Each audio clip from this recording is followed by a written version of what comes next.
Good morning everyone. ચલો આપણે AS2 માં થોડું ડિસ્કશન કર્યું હતું કે કોને કોસ્ટ ગણવી રો મટીરિયલ માટે, વર્ક ઇન પ્રોગ્રેસ માટે, ફિનિશ ગુડ્સ માટે. એમાં ખાસ એક ટોપિક શીખ્યા હતા, ફિક્સ ઓવરહેડ કોસ્ટ છે સીધો નહીં લખી શકાય, એને સિસ્ટમેટિક લખવો પડશે.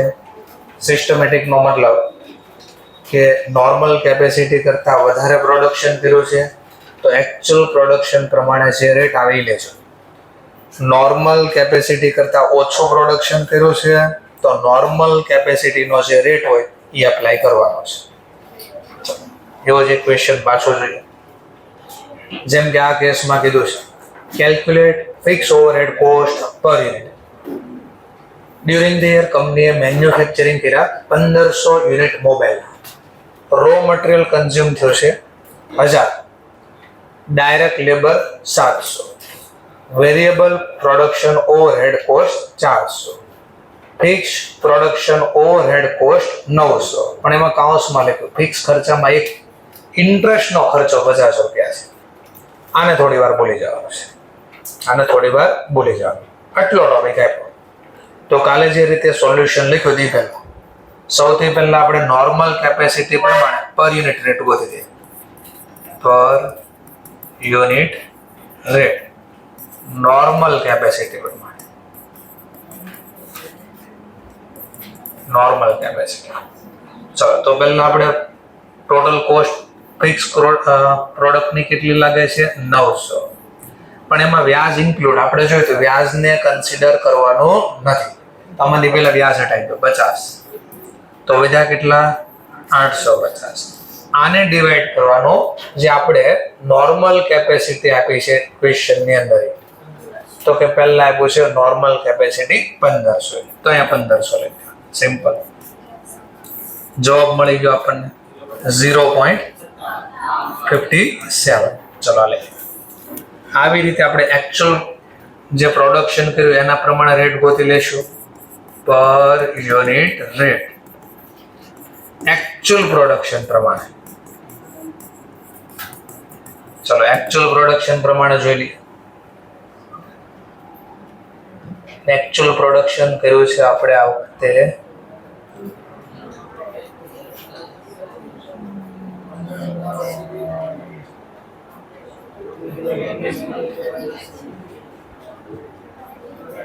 આ ઉલટો છે. ડ્યુરિંગ ધ યર કંપનીએ પ્રોડક્શન કર્યું છે 1500, તો પ્રોડક્શન કર્યું છે. નોર્મલ કેપેસિટી આપણે 1200 અથવા 2000. પહેલા 1200 પ્રમાણે લઈએ. 1200 પ્રમાણે 0.71. ચલો હવે ખર્ચો તો 850 લાગ્યો, એકચ્યુઅલ તો આપણો 900 minus 50 divide by actual production 1500 unit છે આપણો. 1500 યુનિટ આ રૂપીસ છે, આ યુનિટ છે, ક્વોન્ટિટી છે. ચલો કેટલો જવાબ આવ્યો 0.57. ઓકે, તો આ બે માંથી કયો રેટ આપણે કન્સિડર કરશું? તો કે 57. ચલો તો જો આટલું પ્રોડક્શન થયું તો આવો. એવી જ રીતે કેસ નંબર 2 એને આપ્યો, બાજુમાં તમે બનાવી શકો છો અથવા કોલમ બનાવી ગયો તોય વાંધો બાજુમાં. ચલો 850 ટોટલ ખર્ચો લાગ્યો. 1200 યુનિટના બદલે આપણને નોર્મલ કેપેસિટી કેટલી આપી હોત 2000 યુનિટ. તો આના પ્રમાણે રેટ ગોતી લો. પહેલા 0.43. તો આ લખશું. એકચ્યુઅલ પ્રોડક્શન પ્રમાણે જોઈએ તો 850 પ્રાઇસ છે. એકચ્યુઅલ પ્રોડક્શન તો એટલું ને એટલું જ રાખવાનું છે 1500 ક્વોન્ટિટી યુનિટમાં. તો આપણો જવાબ આમાં તો એઝ ઇટ ઇઝ આવશે 0.57. ચલો તો આ પ્રમાણે એટલે કે જો 2000 યુનિટ નોર્મલ કેપેસિટી હોય તો આ બે માંથી કયો ક્વેશ્ચન આપણે કન્સિડર કરતા, એટલે કે કયો આન્સર કન્સિડર કરે છે? તો નોર્મલ કેપેસિટી પ્રમાણે. પણ જો મારું નોર્મલ કેપેસિટી 1200 યુનિટ પ્રમાણે હોય તો કોને કન્સિડર કરીશ? તો આ કેસમાં 0.57 એટલે પર યુનિટ રેટ નોર્મલ કેપેસિટી પ્રમાણે એકચ્યુઅલ પ્રોડક્શન પ્રમાણે લે. તો ક્વેશ્ચન ની અંદર જોવાનું કે નોર્મલ કેપેસિટી કરતા એકચ્યુઅલ પ્રોડક્શન કેટલું છે. ચલો હવે સમજવા માટે આ દાખલો આગળ વધાર દો. આગળ આવવાનો છે એટલે આ તો મળે. ચલો પર unit total cost finish goods ની ગોતો. પર યુનિટ રેટ ગોતો. ફિનિશ ગુડ્સ કર્યા મોબાઈલ બન્યા વર્ષના અંતે, તો પર યુનિટ કોસ્ટ કેટલી લાગશે?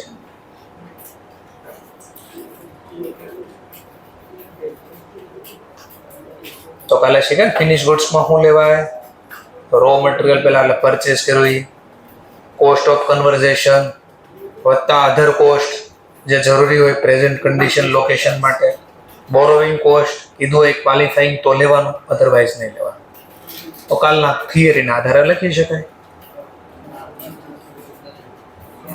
એક્ઝામમાં તો લખવું પડશે આપણે, તો પ્રેઝન્ટેશન આપવાનું. તો લખવાનું પહેલા રો મટીરિયલ કન્ઝ્યુમ શું ગોતવું છે આપણે પહેલા? તો કે ફિનિશ ગુડ્સ ની ફિનિશ ગુડ્સ કોસ્ટ પર યુનિટ. આ બધા પર યુનિટમાં ડેટા છે. ટોટલ આને સમજવા માટે માની લો દાખલામાં જોવા પડશે પર યુનિટ છે કે ટોટલ છે. પાછળ ક્યાંય લખ્યું છે પર યુનિટ નહીં, તો એનો મતલબ ટોટલ છે. તો આપણે પહેલા ટોટલ બધાનું ગણી નાખીએ, પછી પર યુનિટમાં કરીએ. ચલો ફિનિશ ગુડ્સ ની કોસ્ટ ગોતીએ આપણે, પછી પર યુનિટ પછી ગોતીએ. ચલો તો કેટલા યુનિટ પ્રોડ્યુસ કર્યા મેં? 1500. અને ટોટલ ખર્ચો કેટલો લાગ્યો? ટોટલ ખર્ચો પહેલા ટોટલ લાગ્યો રો મટીરિયલ પહેલા 1000. ટોટલ જ નહીં પૂછે, ગુણાકાર તો કરવા નથી. આ શેના છે એ લખતા જઈએ. ચલો રો મટીરિયલ કેટલા રૂપિયાનું લાગ્યું? 1. આ ટોટલ જ છે, પહેલા ટોટલ ગોતીએ ને પછી પર યુનિટ. ચલો પછી ડાયરેક્ટ લેબર એટલે કન્વર્ઝેશન કોસ્ટ લાગી, તો direct labour લેશ.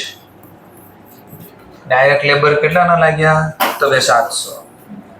Variable cost overhead લાગ્યા, વેરિયેબલ ઓવરહેડ કોસ્ટ. ચલો ઈ પણ ટોટલ ગણીને જ આપી દીધા 400 રૂપિયા. ચલો ફિક્સ કોસ્ટ, હવે આ જો ફિક્સ કોસ્ટ કઈ રીતે લેશો? ચલો ફિક્સ કોસ્ટ માની લો આના પ્રમાણે લીધું 1200 યુનિટ, આપણી નોર્મલ કેપેસિટી માની લો 1200 યુનિટ હોત, તો હવે આ કયો કન્સિડર કર્યા હોત આમાંથી? 0.71 લો કે 0.57? 0.57. ચલો એકચ્યુઅલ કેટલું પ્રોડક્શન કર્યું હતું મેં? કારણ કે ટોટલ કોસ્ટ છે. એકચ્યુઅલ પ્રોડક્શન 1500 ક્વોન્ટિટી, પર પ્રાઇસ કેટલા લેવાના છે? 0.57. ચલો 850. ઓકે, હવે જો નકર જો અહીંયા કેટલા હતા જરા ચેક કરો. 900 માંથી આપણે 50 ઘટાડ્યા, 855. એક્ઝેક્ટ જવાબ લાવવો હોય તો અહીંયા પોઈન્ટ એટલે નકર વધી જશે. પાછા એક્ઝેક્ટ 4 આંકડા લઈ ગયો, પોઈન્ટ પછીના 4 આંકડા લઈ ગયો. 56.66 56.66 લગાડો એટલે એક્ઝેક્ટ તમારો જવાબ આવશે. નકર કોસ્ટ વધી જાય તમારે. 850. ઓકે ચલો, તો ફિક્સ ઓવર કોસ્ટ. પછી ત્રીજો ખર્ચો કયો હતો? આ તો પહેલો આવ્યો તમારો કોસ્ટ ઓફ પરચેઝ. આ કયું આવી ગયું? તમારું કોસ્ટ ઓફ કન્વર્ઝેશન. અને ત્રીજું નામ શું હતું આપણું? અધર કોસ્ટ. અધર કોસ્ટમાં શું હતું? એની પ્રેઝન્ટ કન્ડિશન કે લોકેશન બહાર લાવવાનો ખર્ચ. કોઈ આપ્યો છે? નહીં તો નથી લખતા, નહીં કરતા, પણ આ યાદ રહે એટલે હું લખું છું. કરજો સરવાળો 2950. પણ આ તો ટોટલ કોસ્ટ લાગ્યું.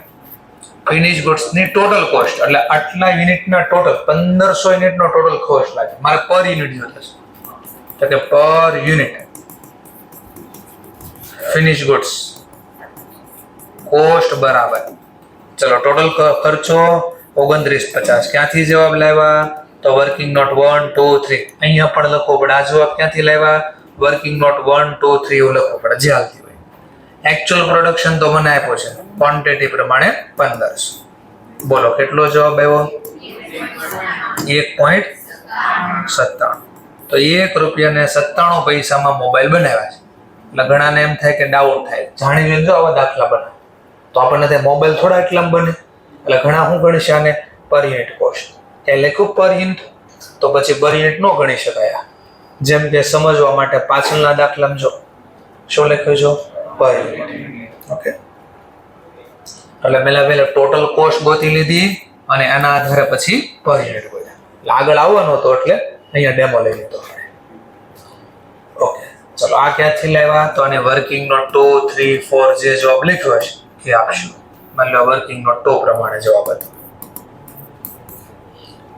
ચલો આ દાખલામાં માની લો તમને નોર્મલ કેપેસિટી પ્રમાણે 2000 આપ્યા હોત તો તમારો દાખલામાં આન્સર બદલશે કે નહીં જરા ચેક કરીને મને આપો. પર યુનિટ કોસ્ટ તમારી બદલશે કે નહીં? 2000 યુનિટ નોર્મલ કેપેસિટી તમને આપી તો પછી તમારો આન્સર અહીંયા પર યુનિટ બદલશે કે નહીં જરા ચેક કરી લો.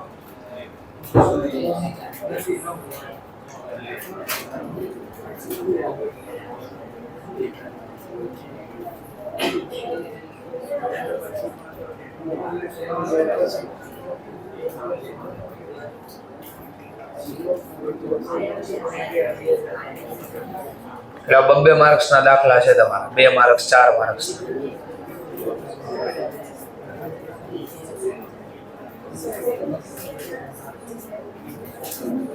ચલો જવાબ આવે તો આપી શકે, અલગ આવે તો અલગ ને સેમ આવતો હોય તો સેમ. ચલો માની લો લાસ્ટમાં છેલ્લે ભાઈ આન્સર બદલશે કે નહીં બદલે પર યુનિટ તો કેટલો આવશે? ચલો એની બાજુમાં અંદાજે ગણો છો, ચલો ગણી નાખો. 1.83. ચલો એક આન્સર આવ્યો 1.83.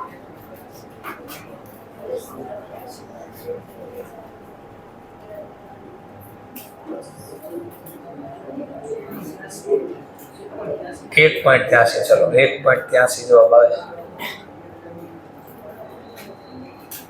ચલો સિમ્પલ સમજવા માટે પહેલા તમે નોર્મલ કેપેસિટી જે હોય રો મટીરિયલ તો અમે હંમેશા એકચ્યુઅલ જે પ્રોડક્શન લાગ્યું એના ઉપર જ લાગે, એટલે આમાં તો કોઈ માથાકૂટ નથી. તો આ તો સેમ ટુ સેમ આવશે. આ જવાબ પહેલા ગોત્યો કોના પ્રમાણે ગોત્યો? તમારી નોર્મલ કેપેસિટી કેટલી હતી? 1200. એના પ્રમાણે જવાબ મેં ગોત્યો. આ જવાબ ગોત્યો મેં નોર્મલ કેપેસિટી કેટલા યુનિટ હતા? 1200. તો મારો જવાબ આવો આવતો હતો. પણ દાખલામાં તમને એક હારે 2 વાર ક્વેશ્ચન પૂછ્યો નહીં આટલી કેપેસિટી હોત તો શું આન્સર આવે? તમારે 2 ગણતરી દેખાડવી પડે. તો લોકો બીજી કે ભાઈ નોર્મલ કેપેસિટી માની લો દાખલામાં 2000 યુનિટ આવ્યા તો આપણો જવાબ ક્યાં બદલે? તો નોર્મલ કેપેસિટીને રો મટીરિયલ હારે કઈ નથી લેવા દે. રો મટીરિયલ તો હંમેશા એકચ્યુઅલ પ્રોડક્શન કરો એના ઉપર જ લાગે અને આપી દીધું ડાયરેક્ટ. તો આમાં તો કોઈ ચેન્જીસ નહીં થાય, 1000 જ આવશે. ડાયરેક્ટ લેબર ને નોર્મલ કેપેસિટી હારે કઈ નથી લેવા દે, એ તો જેટલું બનાવશે એટલું જ લાગશે. તો હંમેશા એકચ્યુઅલ જ આપ્યા છે આ તમને, આમાંય ચેન્જીસ નહીં થાય. વેરિયેબલ ઓવરહેડ કોસ્ટ એને કઈ ચેન્જીસ ન થાય, એને એકચ્યુઅલ પ્રોડક્શન હારે જ લેવા દેવા છે. અને મેં આ દાખલામાં એકચ્યુઅલ પ્રોડક્શન થોડી બદલ્યું, મેં તો શું બન્યું? નોર્મલ કેપેસિટી બદલી છે. ચાલો નોર્મલ કેપેસિટી અહીંયા ટચ કરે ફિક્સ કોસ્ટ ને.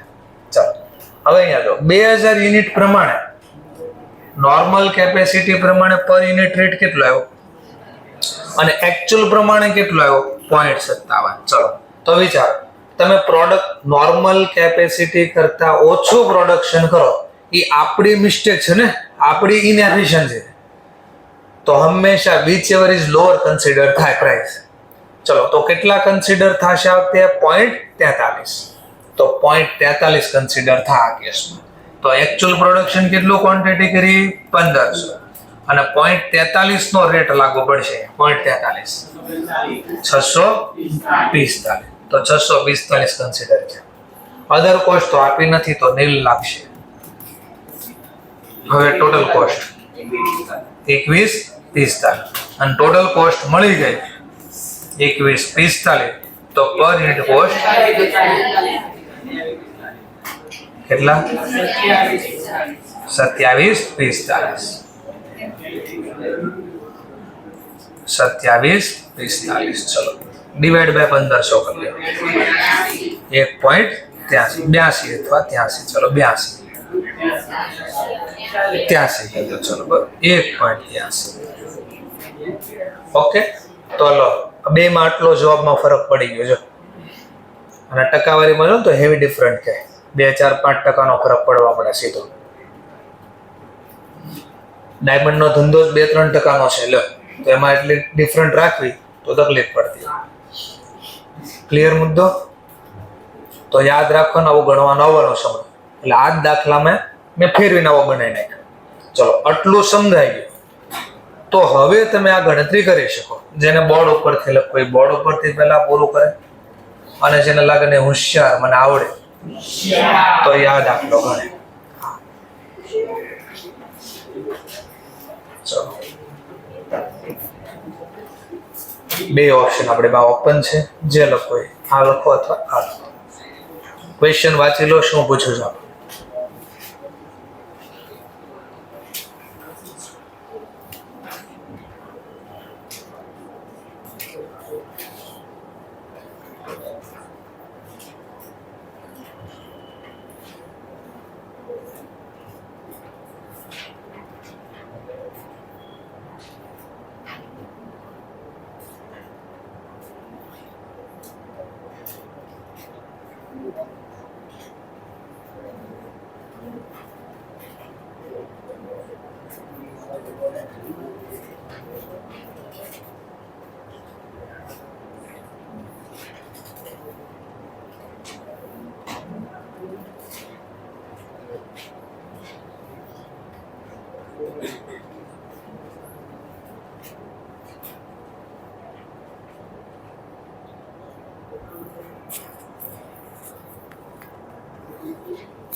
નેવું પોઈન્ટ 61. ચલો 90.61 એક આન્સર આવ્યો.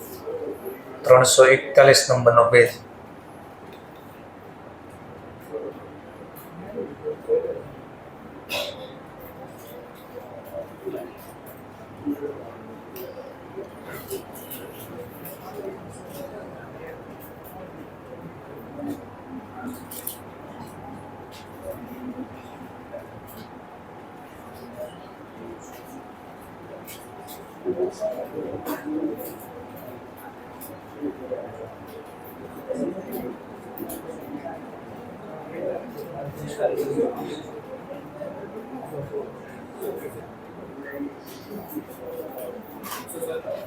એકસો, ચલો એક જવાબ ઓર 117. કોઈને જવાબ આવે તો ઓર આપી શકે છે.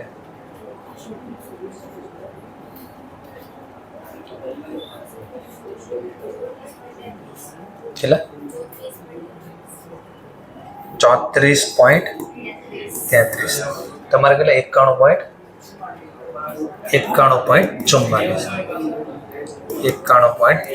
તમારે કેટલા? ઓકે, તમારે કેટલો જવાબ? 100 ને કેટલા હતા સમથિંગ? 117. ઓકે, ચલો અલગ અલગ આન્સર હેવી ડિફરન્ટ જો. પણ 2-5 રૂપિયાનો હોય તે એક વાર હજી સમજાય છે. ચાલો 35.67.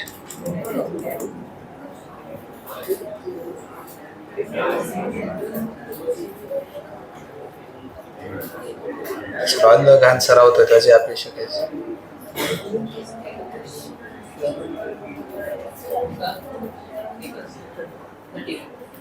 ચલો 31.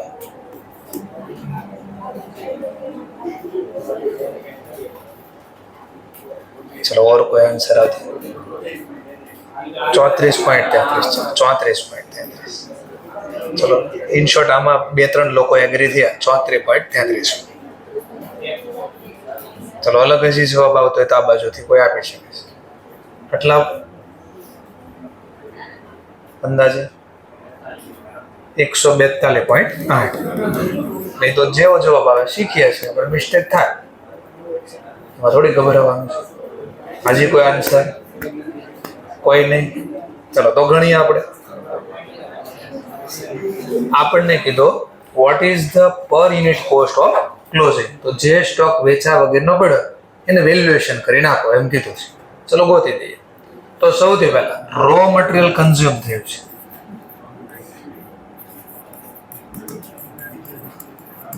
ચલો રો મટીરિયલ કેટલું કન્ઝ્યુમ થયું? પર યુનિટમાં જો તો પર યુનિટમાં જાય પાછું તો કોઈ માથાકૂટ નથી. 15 રૂપિયા. ડાયરેક્ટ લેબર આગળ લખ્યું તો એમ જ લખીને ટોટલ હતો આ પર યુનિટમાં આવે છે. ડાયરેક્ટ લેબર 6 રૂપિયા પર યુનિટ. કાઉન્સમાં લખી દો બરાબર, પર unit. Than after variable production overhead cost. Variable production overhead cost આ પણ પર યુનિટ જ આપ્યા 10 રૂપિયા. તો આમાં કોઈ માથાકૂટ નથી. ચલો હવે જે કઈ તકલીફ છે આ fix overhead cost. Fix overhead cost જે તકલીફ છે આ છે. ચલો તો એમાં મારે પહેલા ગોતવો પડશે. તો એની વર્કિંગ નોટ મારે બનાવવી પડશે અહીંયા પહેલા. ચલો નોર્મલ કેપેસિટી પ્રમાણે પર યુનિટ ગોતી દો. પર યુનિટ નોર્મલ કેપેસિટી પ્રમાણે. ચલો તો કેટલું ફિક્સ કોસ્ટ લાગી જરા ચેક કરો પહેલા. ફિક્સ કોસ્ટ દાખલામાં આપી છે કે? હા, પહેલું જ લખ્યું 60,000.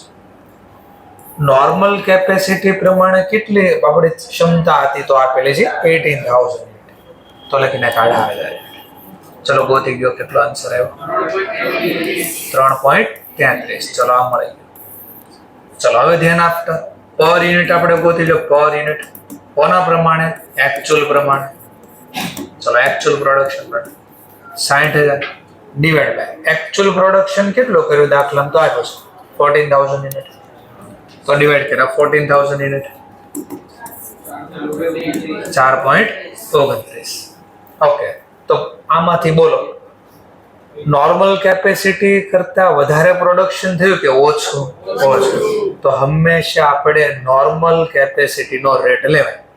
તો વર્કિંગ નોટ 1 પ્રમાણે નીચે ઓલું લખ્યું હશે આપણે which ever is lower S 2 પ્રમાણે કન્સિડર આ કરવામાં આવે.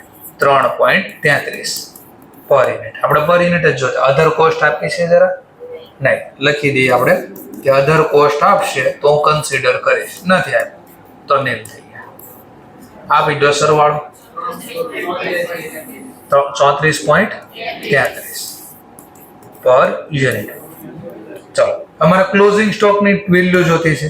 તો ક્લોઝિંગ સ્ટોકની વેલ્યુ બરાબર 34.33 પર યુનિટ. હા, મને એમ થોડી પૂછ્યું કે ક્લોઝિંગ સ્ટોકની ટોટલ વેલ્યુ કેટલી? એવું કીધું હોત તો ક્લોઝિંગ સ્ટોકની વેલ્યુ પૂછે, ટોટલ ક્લોઝિંગ સ્ટોકની વેલ્યુ પૂછે, તો આપણે પહેલા જોવું પડે કેટલા યુનિટ મારે 4000 ગોતા ક્યાંથી પહેલા? ઓકે, આપ્યા છે, નો આપ્યા હોય તો કેમ ગોતવા? તો તમે વર્ષોથી શીખ્યા ફાઉન્ડેશન, ઓપનિંગ વત્તા પરચેઝ માઇનસ જે સેલ થઈ ગઈ ક્વોન્ટિટી એ માઇનસ કરો તો બાકીનો સ્ટોક પડ્યો હોય.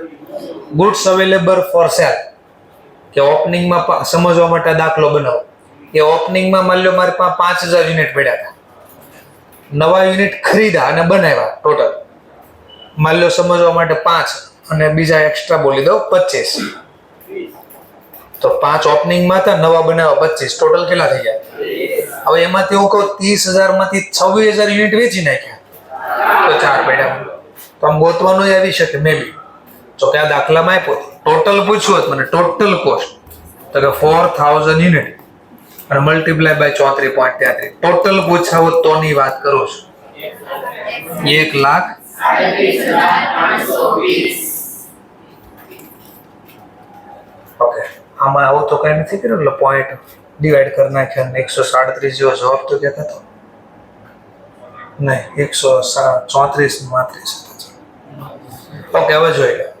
પર યુનિટ પૂછ્યું હોત તો આ જવાબ બોલત, ટોટલ પૂછ્યું હોત તો આ જવાબ બોલત. ચલો તો હવે જોવો ને આપણાથી મિસ્ટેક ક્યાં થઈ ગઈ, ચલો એમાં પૂછતા જ જઈએ. ભાઈ 31 આન્સર કોનો હતો? તમારો હતો. ક્યાં મિસ્ટેક થઈ ગઈ જોવો ને? ઓકે ચલો 35.67 કોનો આન્સર હતો? ક્યાં મિસ્ટેક થઈ ગઈ? ઓકે ચલો એક મિસ્ટેક એટલે ક્યાં આપણે મિસ્ટેક કરી સમજાય. 34.33 આવી ગયું, તમારો મિસ્ટેક હતી 34.33. ક્યાં મિસ્ટેક થઈ ગઈ? ઓકે, એ જ જવાબ છે. ઓકે 91.44 ઓવરહેડમાં કયો રેટ લઈ લીધો તો? મિસ્ટેકમાં શું થયું હતું? ઓકે સરસ, 117 કોનો આન્સર હતો? ક્યાં મિસ્ટેક થઈ ગઈ હતી? ઓકે સરસ, અને 142.80. ઓકે 18000 કેપેસિટી પ્રમાણે. ઓકે, તો નોર્મલ કેપેસિટી 18000 પ્રમાણે. ચલો સમજાય છે પોઈન્ટ? ચલો એક દાખલો ઓર બનાવી દો અહીંયા એટલે કામ પૂરું થઈ જાય. ચલો રો મટીરિયલ રૂપિયા 40 પર યુનિટ, ફિક્સ ઓવરહેડ કોસ્ટ સમજવા માટે આપણે લખી નાખીએ 1 લાખ રૂપિયા, 1 lakhs. ડાયરેક્ટ લેબર રૂપિયા 10 પર unit. Variable overhead cost, variable overhead cost રૂપિયા માની લો 15 પર યુનિટ. ફિક્સ ઓવરહેડ કોસ્ટ આપી દો પર લખી નાખો. ચલો નોર્મલ કેપેસિટી પ્રમાણે, નોર્મલ કેપેસિટી માની લો યુનિટ પ્રમાણે કહો તો 25000 યુનિટ ની આપણી ક્ષમતા હતી. એકચ્યુઅલ પ્રોડક્શન કર્યું માન લો 35,000 યુનિટ. ક્લોઝિંગ સ્ટોક પડ્યો છે માન લો 3000 યુનિટ. ક્વેશ્ચન પૂછી નાખે ક્લોઝિંગ સ્ટોક ની વેલ્યુ ટોટલ એન પર યુનિટ બંને પૂછ્યા. પર યુનિટ એક હોતી ગયો 67.86. સમજાઈ ગયો પોઈન્ટ? એટલે પહેલી વાર આપણને કદાચ ન સમજાય પણ 2-3 વાર પ્રેક્ટિસ થાય તો એનો જ ટોપિક આપણને આવડી જાય. પૂરો થઈ ગયો.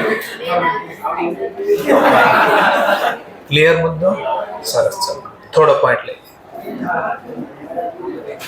આ થિયરીમાં પૂછી શકે as per as2 what should not include in stock valuation અથવા તો exclusion from the cost of inventory. as per as2 પ્રમાણે કઈ વસ્તુ એડ કરશે એમ ન પૂછે, નહીં એડ કરી, એક્સક્લુડ કયો કરશે તો સિમ્પલ આની સિવાયના કયા ખર્ચા હોય એ જોઈ લે, એ એક્સક્લુડ થાય ઓટોમેટિક. તો એના ડેટા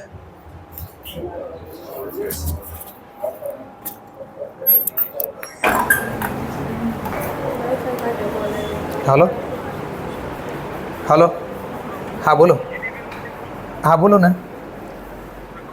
હા, નેટ નથી ચાલતું 10 દિવસથી બરાબર, બંધ થઈ જાય અને એકદમ સ્પીડ લો આવે છે. બંધ થાય એવું ક્યારેક જ બને છે, પણ સ્પીડ એકદમ લો થઈ જાય છે. હા, એકદમ લો થઈ જાય છે.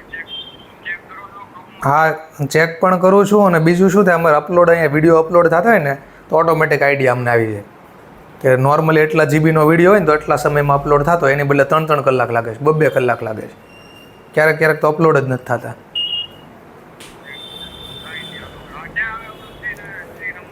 હા, રામનગર સોસાયટી છે ને, આપણે હીરાબાગ સર્કલ છે ને, કાપોદ્રાથી હીરાબાગ સર્કલની વચ્ચે ઓલો બ્રિજ વચ્ચે ઉતરે છે, ખબર છે, સાઈડ ઉપર. હા, એ બસ એની, અથવા મંગલદીપ કોમ્પ્લેક્સ જોયું.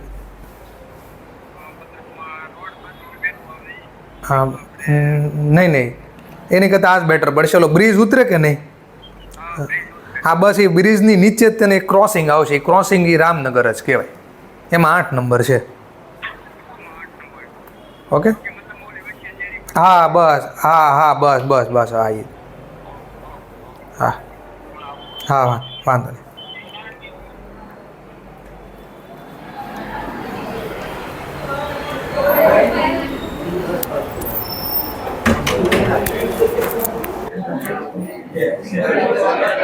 ચલો જોઈએ આપણે. In determination the cost of inventory, it is appropriate to, યોગ્ય છે કે, exclude certain cost, અમુક ખર્ચા તો કોઈ દિવસ એડ થશે જ નહીં, કોઈ કાળે નહીં એડ થાય, and recognize them as a expense. આ ક્વેશ્ચનની અંદર 1 માર્ક્સમાં પૂછી શકશે કે જે ખર્ચો આપણે ઇન્વેન્ટરીમાં એડ નથી કરતા, ટૂંકમાં એક્સક્લુડ કરીએ, એનું શું કરવાનું, તો એને ઇમિડિયેટલી તમારે એ જ વર્ષના P&L માં તમારે રિકોગ્નાઇઝ કરી દે એઝ સોન એઝ પોસિબલ. જ્યારે ઇન્કર્ડ થયો ત્યારે જ એ ખર્ચો P&L માં લખવાનો. તો લખ્યો, and recognise them as a expense in a period in which they are incurred. જે વર્ષે ખર્ચો થયો એ જ વર્ષે ખર્ચો લખી નાખવાનો છે. જેમ કે સમજવા માટે એક એક્ઝામ્પલ આપો તો, ફિનિશ ગુડ્સ તો થઈ ગયા, ફિનિશ ગુડ્સ કર્યા પછી આપણે એને દુકાનમાં વેચવા શોરૂમમાં બહાર રાખી, તો આ શોરૂમનું ભાડું લાગે છે. તો આ શોરૂમનું ભાડું રેન્ટના નામે, એટલે એક્સપેન્સના નામે P&L માં લખાય, એને ઇન્વેન્ટરીમાં એડ ન થાય. હા, હમણાં કહો કે રો મટીરિયલના સ્ટોરેજ માટે ભાડું લાગતું તો એડ થાય, કારણ કે બનાવવા માટે ખર્ચો જરૂરી છે. બીજો ઓર ખર્ચો, સેલ્સમેનની સેલરી, વેચવા માટે એક સેલ્સમેન રાખેલો છે, એની સેલરી, તો એ ખર્ચો P&L માં જાય. તો તમે 11-12 માં ટાઇટલ આપ્યું તો P&L માં સેલિંગ એન્ડ ડિસ્ટ્રીબ્યુટ ને લગતા એક્સપેન્સ. એવી રીતે બોલો, સાંભળજો, ફાઉન્ડેશન થોડું યાદ કરવું પડશે. મેનેજરની સેલરી,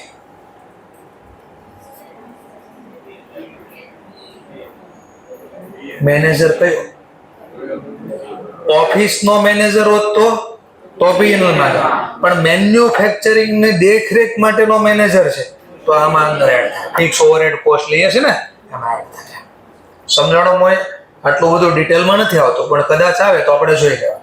ઓકે, તો કે આ ક્વેશ્ચન ખાલી આ થિયરીમાં પૂછે છે કે કયો ખર્ચો એક્સક્લુડ થાય તેનું લિસ્ટ જોઈશું. આ લિસ્ટ આપેલા છે, પણ એ ખર્ચને કરશું, ચલો ઇન્વેન્ટરીમાં તો નહીં લખી, તો શું કરશું? અને રિકોગ્નાઇઝ કરશો એઝ એ એક્સપેન્સ તરીકે એઝ સોન એઝ પોસિબલ. ટૂંકમાં જે વર્ષે ખર્ચો થયો એ જ વર્ષે રેકોર્ડ કરી દેશું. કયો? તો જેમ કે એક્ઝામ્પલ તરીકે તમને લિસ્ટ આપી. કયો ખર્ચો? તો કે એબનોર્મલ. એબનોર્મલ શું? તો વેસ્ટ થયું. એબનોર્મલ વેસ્ટેજ થયું, એનો મતલબ શું થાય? વેસ્ટેજ થયું. જેમ કે સમજવા માટે, મારો બિઝનેસ ફર્નિચર બનાવવાનો છે, તો ફર્નિચરમાં જે પ્લાય એટલે રો મટીરિયલ લાકડું આવે, તો એ આખું લાકડું વપરાય છે, તો કટકા કરે તો અમુક કટકા વધે, આ વેસ્ટેજ કહેવાય તમારે. ચલો, લેબર અથવા અધર પ્રોડક્શન કોસ્ટ, જેમ કે ઇન્ટરેસ્ટને તમને કીધું અધર કોસ્ટમાં આપણે ઇન્ટરેસ્ટને કોઈ કાઉન્ટ કરવાની નથી.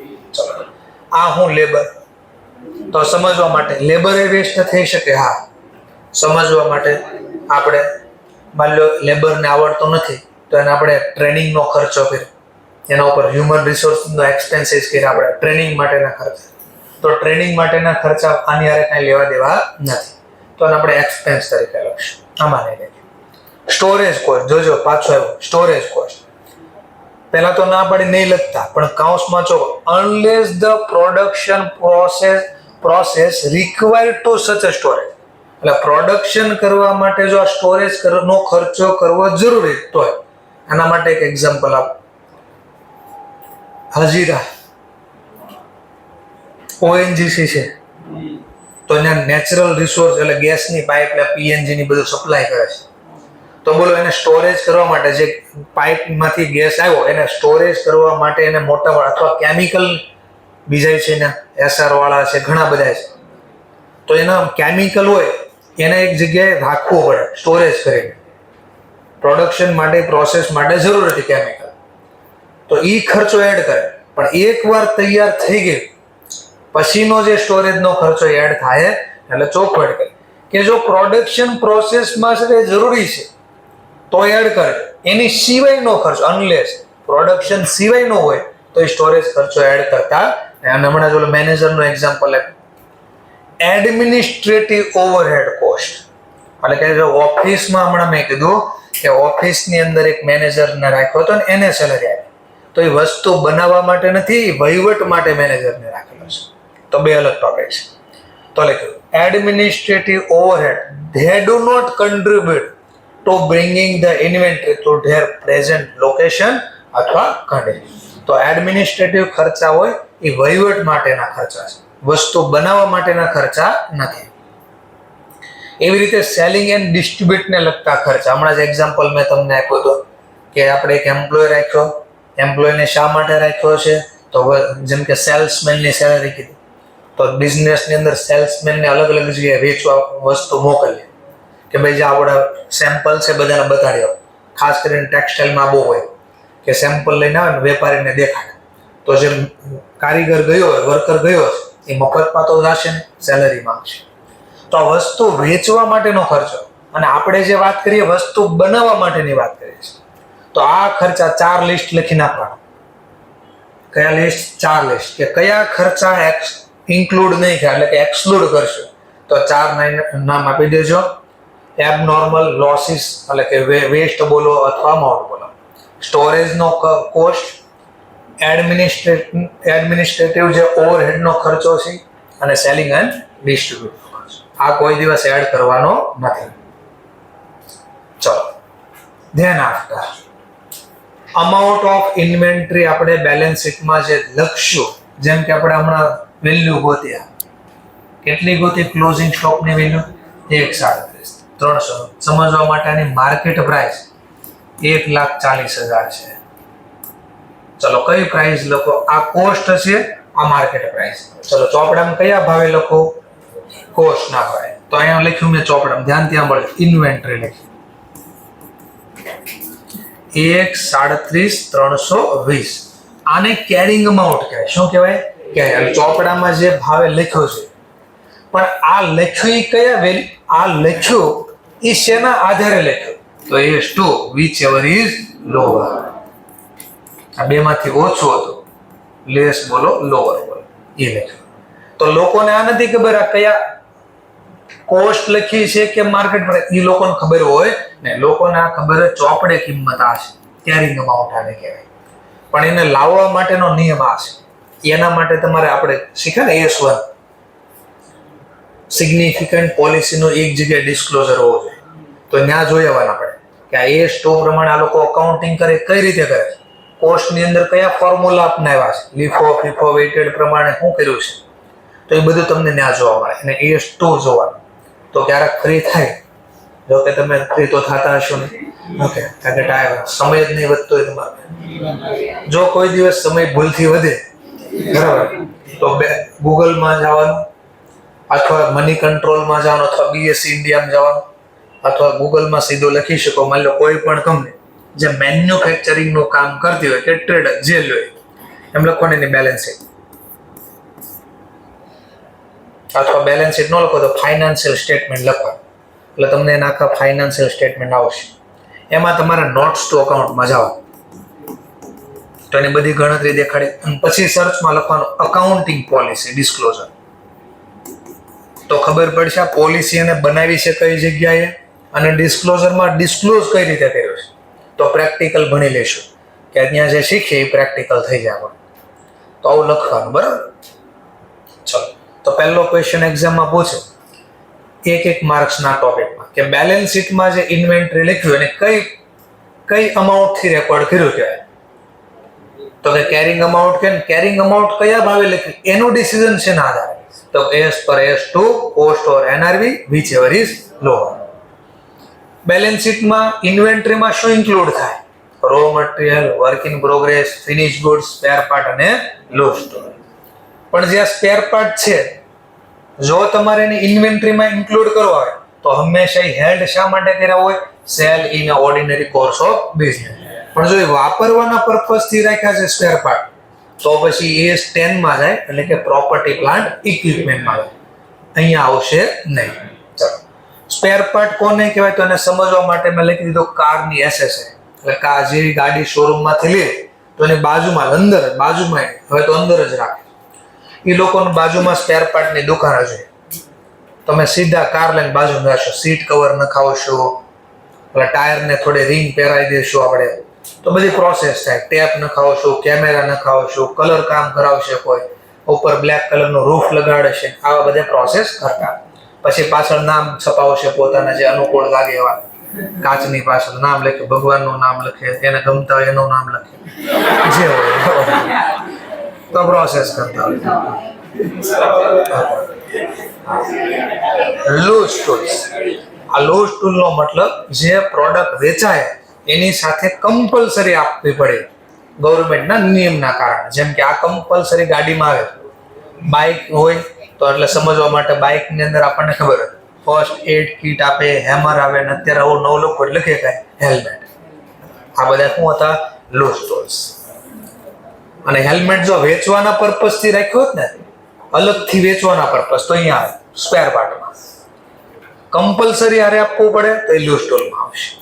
આવું બધું ડિટેલમાં નહીં આવે, પણ આ સમજાવવા માટે બધું લખ્યું છે. ચાલો, હવે ધ્યાનથી જોઈશું. What is the means of NRV? Raw material, working progress, finish good. જે આગળ જોયા હતા આપણે. ફિનિશ ગુડ્સની NRV માં શું લેશું? Estimated selling price less. આ કોઈ દિવસ ફિનિશ ગુડ્સમાં માઇનસ નહીં થાય. તો આ કોના માટે લખ્યું? Less. Estimated cost of complete. તો આ ટોપિક કોના માટે છે? WI. તો અહીંયા આમ એરો મારીને તમે લખી શકો આ માત્ર ઓનલી ફોર WI. આવું લખી શકો છો, only for WI. An estimated cost to make the sale, એટલે સેલિંગ ને લગતો ખર્ચ. ચાલો, NRV શુડ બી કેલ્ક્યુલેટ. હવે NRV ગણવી છે એ કઈ રીતે ગણશો? એટલે સર સમજાણો. ચલો એક દાખલો બનાવો જો બરાબર. અહીંયા મારી પાસે 3 પ્રકારની વસ્તુ છે, ABC. A ની કોસ્ટ છે 500 રૂપિયા, B ની કોસ્ટ 750 અને C ની કોસ્ટ 1000 છે. આ કોસ્ટ છે. આની માર્કેટ પ્રાઇસ એટલે કે NRV છે. NRV સમજવા માટે આની NRV છે 480, 780, 1030. ચાલો, હવે મને કહેવાનું છે એક ક્વોન્ટિટી છે, તો કઈ પ્રાઇસે રેકોર્ડ કરશો? આ એક ક્વોન્ટિટી છે ચોપડામાં. મારો તો ક્વેશ્ચન આ બેલેન્સ શીટમાં ઇન્વેન્ટરી કેટલા રૂપિયાથી રેકોર્ડ કરશો? ABC 3 ભેગું આવે. બોલો, હાથ ઊંચું કરીને જીવો જો.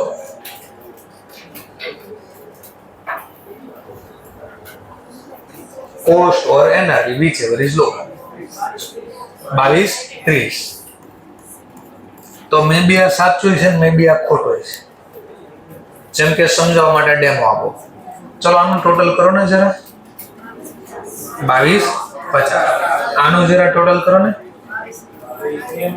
22-90. ચલો whichever is lower. તો 22-50 લો. હવે થઈ શકે cost or N R V whichever is low cost આય ને કમ્પેર કરો વિચ એવર ઇઝ લોઅર આય. અને જો આમ પણ લઈ શકું whichever is lower 480, whichever is lower 750, whichever is lower 1000. હવે સરવાળો કરો તો ક્વેશ્ચન થયો આ પ્રમાણે ઓછા ગણું કે આ પ્રમાણે ઓછા ગણું. બંને એક્ઝામમાં જોવું પડે કે આ જે વસ્તુનું હું વેલ્યુએશન કરું છું એને આઇટમ બાય આઇટમ બેસિસ એટલે કે આ સિંગલ હા આ રીતે વેલ્યુએશન કરવું કે ગ્રુપ એટલે આખો આને ગ્રુપ કહેવાય. તો ક્યારે હું ગ્રુપમાં વેલ્યુએશન કરી શકું અને ક્યારે આવી રીતે સિંગલ આઇટમ બાય આઇટમ ક્યારે કરી શકું. તો સિમ્પલ આવું ફાઉન્ડેશનમાં શીખી ગયા હતા કે જો એકવાર આ વસ્તુ અંદર ભેગી કરી દીધી બધી અને પછી જો છૂટી ના પડે અલગ ના થાય તો હંમેશા ગ્રુપમાં લઈ લેવાય. પણ જો વસ્તુ ભેગી કરી અને જો પછી અલગ થઈ જાય છે તો હંમેશા આઇટમ બાય આઇટમ બેસિસ. તો અહીંયા લખ્યો શબ્દ જો NRV should be calculated item by item basis. ક્યારે? if product which are neither same એક હરખી નથી અને not interchangeable એટલે ભેગી કર્યા પછી એને શું કરી શકાય અલગ કરી શકાય. અલગ સમજવા માટે એકાદું એક્ઝામ્પલ લઈએ.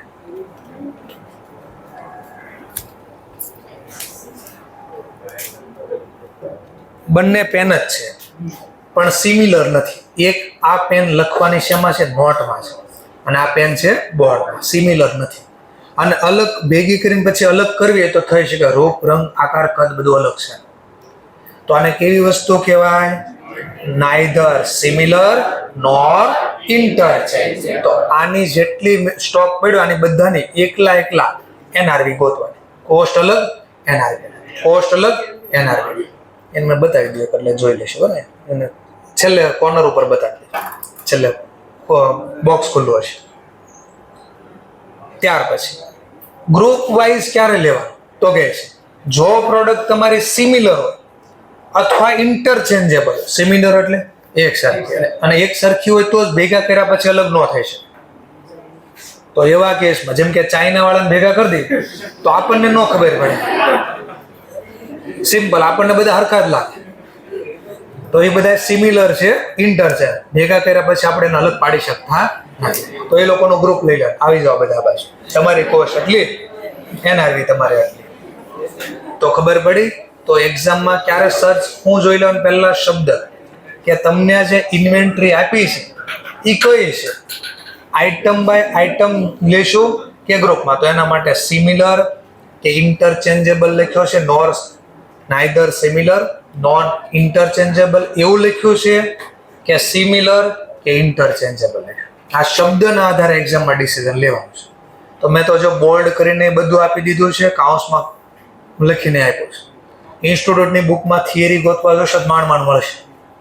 ઓકે, તો આ બધી થિયરી જે કામની હતી બધા હાઇલાઇટ કરીને તમને અલગથી MCQ જે બની શકે એવા છે એ આપી દીધા છે. ચલો, raw material cost or replacement. Raw material કયા ચોપડામાં કયા ભાવે લખશું? Cost or replacement. Work in progress કયા પ્રાઇઝે લખશું? Cost or N R V whichever is lower. પણ એનઆરવી એની કેમ મળશે? Expected selling price minus cost to be complete અથવા કન્વર્ઝન જે ફ્યુચરમાં લાગવાની અને માઇનસ એક્સપેક્ટેડ સેલિંગ.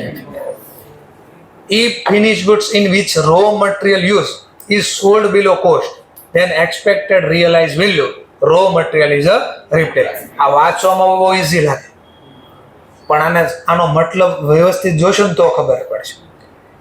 હું લખ્યું જોજો. વેલ્યુએશન કોની વાત કરે છે?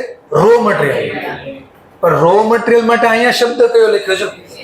Finish goods. તમારા કોના ફિનિશ ગુડ્સ? Raw material. કે ફિનિશ ગુડ્સ બનાવવા માટે તમારું જે રો મટીરિયલ યુઝ છે અને જો તમે આ ફિનિશ ગુડ્સ એના માર્કેટ પ્રાઇસ કરતા ઓછા ભાવે વેચો છો તો તમારે રો મટીરિયલને રિપ્લેસમેન્ટ કોસ્ટ લખવાનું.